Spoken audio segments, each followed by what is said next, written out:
سيد الأنبياء والمرسلين أما بعد فأعوذ بالله من الشيطان الرجيم بسم الله الرحمن الرحيم بشروا ولا تعسروا.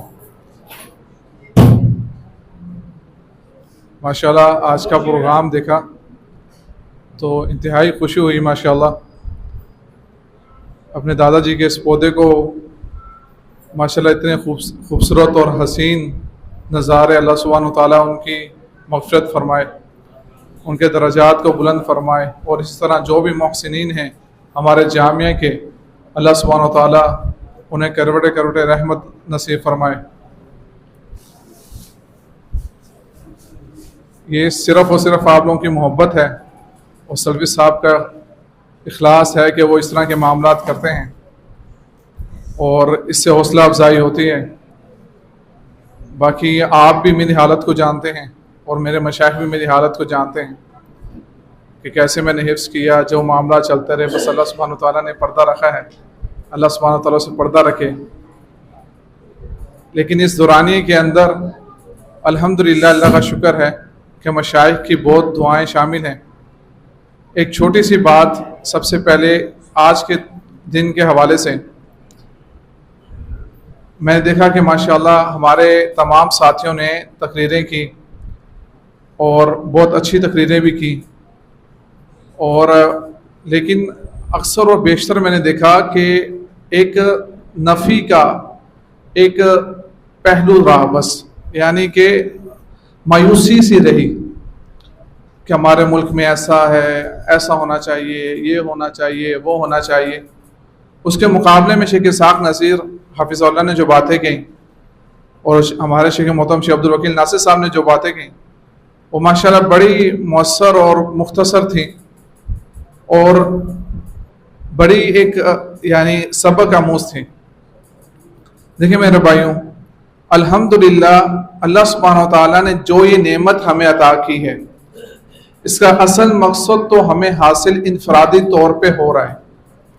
اصل مقصد اس کا کیا تھا کہ ایک ہمیں ایسی ریاست مل جائے کہ جہاں پر اسلام پر عمل کرنا اور اس کی دعوت کرنا آسان ہو، ہمیں کسی قسم کی کوئی رکاوٹ نہ ہو. آپ دیکھیں کہ آپ صبح فجر میں اٹھتے ہیں، فجر کی اذانیں آپ کے ملک کے اندر گونجتی ہیں، آپ وضو کرتے ہیں، مسجد میں نماز پڑھنے کے لیے آتے ہیں، آپ بلند آواز قرآن مجید کی تلاوت کرتے ہیں، آپ صدقہ دیتے ہیں، زکوٰۃ دیتے ہیں، روزے رکھتے ہیں، عید کی نمازیں پڑھتے ہیں. کسی قسم کی کوئی رکاوٹ آپ کے درمیان نہیں آتی. یہی اصل آزادی، اسی مقصد کے لیے ہم ان لوگوں سے علیحدہ ہوئے تھے.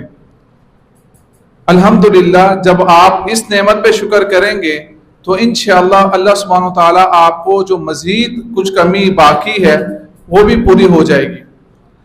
اب بات یہ ہے کہ ہمارے یہاں نظام اسلامی کیوں نہیں ہے. اسلامی نظام کی سب سے پہلے بڑی وجہ آپ یہ دیکھیں کہ کیا اس اسلامی نظام کو آپ قبول کر لیں گے. آپ ایک طرف کہتے ہیں کہ ہمارے ملک کے اندر اسلامی نظام قبول ہو جائے، اگر ہم سگنل پہ کھڑے ہوں، لال بتی چل رہی ہو تو کوئی نہ دیکھے تو ہمیں اللہ کا خوف نہیں ہوتا اور ہم نکل جاتے ہیں. اگر ہمیں کوئی نہ دیکھے تو ہم اپنے ملک میں کچرا بھی پھینک دیتے. اگر ہمیں کوئی نہ دیکھے تو ہم ہر 2 نمبر کام کر لیتے ہیں، کیونکہ ہمارے دلوں میں اللہ کا خوف نہیں ہے. اگر آپ کے اندر اللہ کا خوف ہے، آپ کسی اور کو دیکھے بغیر اپنے اندر سب سے پہلے تبدیلی پیدا کریں، پھر آپ اس قابل ہیں کہ آپ اس ریاست کے اندر اسلامی قانون آنے کے بعد برداشت کر سکیں. آپ اتنی بڑی ریاست کی بات نہ کریں، میں آپ کو ایک چھوٹے سے ادارے کی بات کر دیتا ہوں. ایک ادارے کے اندر مختلف طبقات کے لوگ ہوتے ہیں. ایک ادارے کے اندر طالب علم بھی ہوتے ہیں، مشائخ بھی ہوتے ہیں، مدیر تعلیم بھی ہوتے ہیں، مدیر الجامعہ بھی ہوتے ہیں. مدیر الجامعہ کے علاوہ رئیس الجامعہ بھی ہیں اور چوکیدار بھی ہے، باورچی بھی ہیں.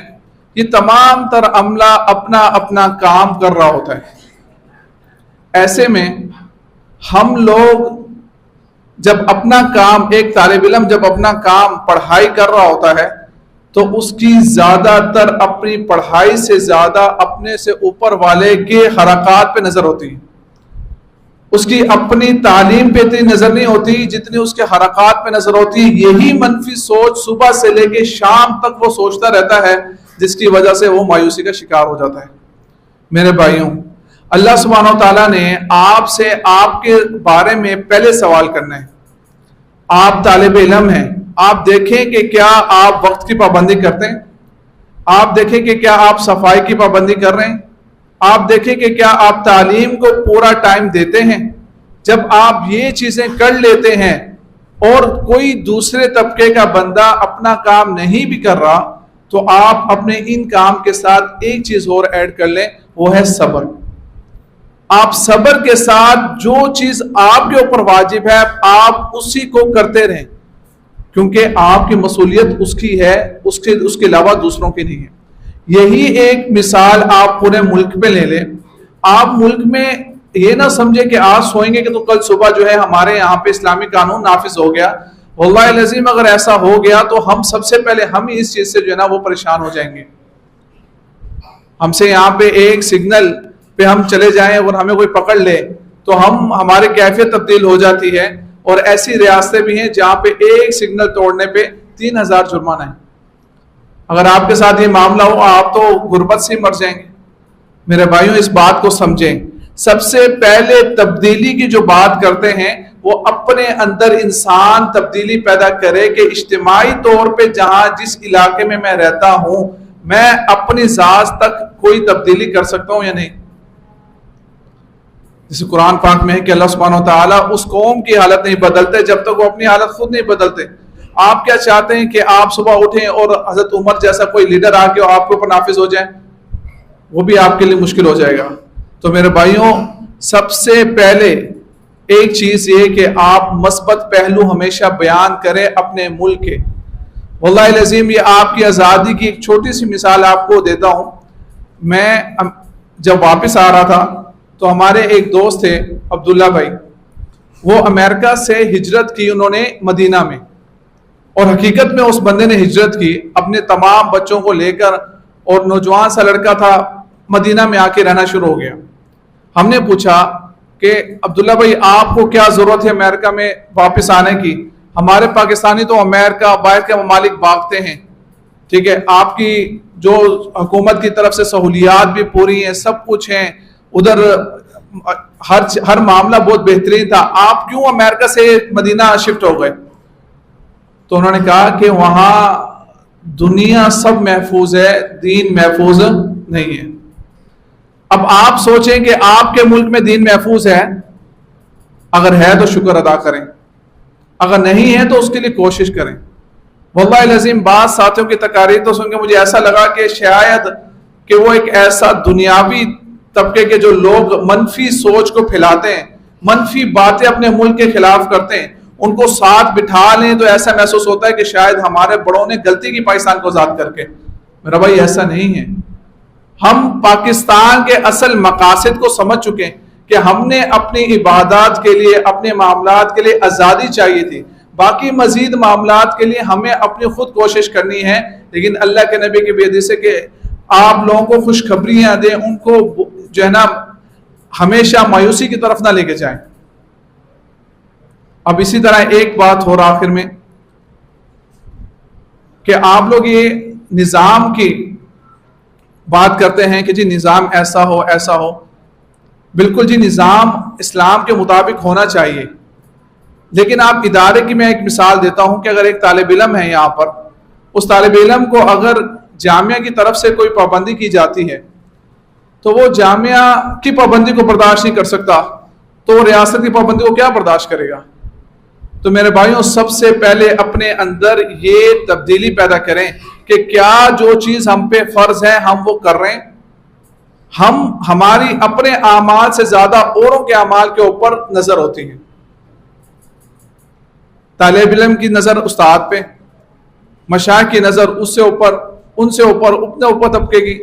ہر بندہ اگر اپنے حصے کا کام ایمانداری سے کرے اور ساتھ اس کے صبر کرے تو ہمارے معاشرے میں تبدیلی آ سکتی ہے. اللہ سبحانہ و تعالیٰ نے اگر کسی کو کسی منصب پہ فائز کیا ہے تو یہ اللہ سبحانہ و تعالیٰ کا چناؤ ہے، ہمارا نہیں. یہ اللہ سبحانہ تعالیٰ نے کوئی صفات یا کوئی حکمت کے تحت ہی اس کو اس جگہ پر لے کر آئے. تو میرے بھائیوں یہ باتیں سمجھنے کی ضرورت ہے. میں ہمارے آخری سیمسٹر کے اندر ایک شیخ تھے، شیخ عبدالعزیز، وہ انتہائی سخت تھے، حتیٰ کہ ہم نے اپنے 4 سال میں اتنا سخت استاد نہیں دیکھا. وہ اگر 2 منٹ بھی لیٹ ہو جاتے تھے تو وہ کہتے تھے یلا تاخیر، آپ کی تاخیر لگا دیں. اس نے تاخیر واحد غائب، خلاص، اور 2 تاخیریں 1 غائب ہو گئی. اب ہم سوچتے تھے کہ میں تو اپنے گھر سے ٹائم پہ نکلا ہوں، ٹریفک میں پھنسا، اب شیخ کے سامنے کوئی بھی عذر رکھیں، شیخ کسی عذر کو قبول نہ کریں. بہرحال 2 مہینے میں بڑا پریشان رہا، ساتھیوں نے عجیب و غریب باتیں کی.